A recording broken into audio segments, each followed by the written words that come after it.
काय म्हणू शकतो आपण त्याला, की काल मी एक चित्रपट पाहिला नाही का, समजा अक्षय कुमार आणि तो आपला शरद केळकरचा. तर समजा भारतीय सैन्य आणि आपले विरोधी देशाचं सैन्य.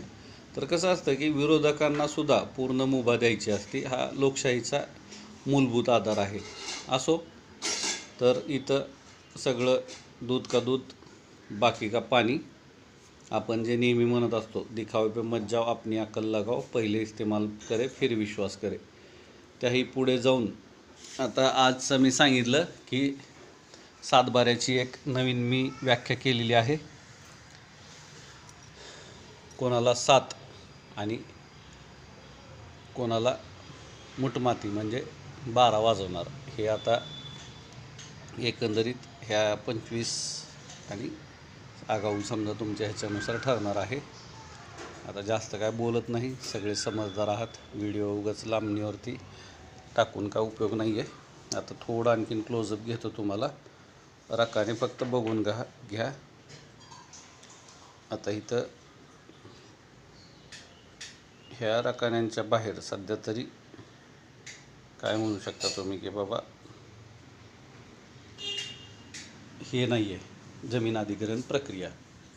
आता इथं काय दिलेलं आहे, मोबदल्याची बाब रकाना क्रमांक 1 अनुक्रमांक दिला आहे, गट क्रमांक 2.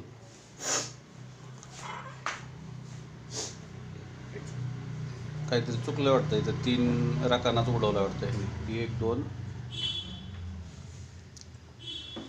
बघा क्लोजअपमध्ये आपण पाहतोय तर योगायोगाने हे 24च रकाने आहेत. समजा 3 नंबरचा रकानाच नाही आहे. पहिला रकाना आहे अनुक्रमांकचा, 2 नंबरचा आहे गट क्रमांकचा, तिसरा उडलेला आहे. त्याला तांत्रिक कोरिजेंडम म्हणतात त्याला, की बाबा कशातली चूक, तर छपाईतली चूक.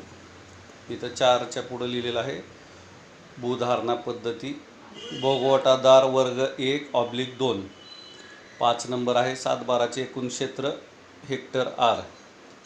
6 नंबर आहे 7/12ची एकूण आकारणी हेक्टर आर. 7 नंबर आहे प्रति हेक्टरी आकारणी हेक्टर आर. 8 नंबरमध्ये आहे जमिनीचा ग्रुप. 9 आहे संपादनाचे क्षेत्र हेक्टर आर. 10 नंबरमध्ये आहे आकारणीनुसार जमिनीचे बाजार मूल्य रेडी रेकनर हेक्टर रू. हे विशेष करून पहा, हा शहरी आहे, लक्षात आलं का. ग्रामीणला देखील दिलेलं आहे त्यांनी, पण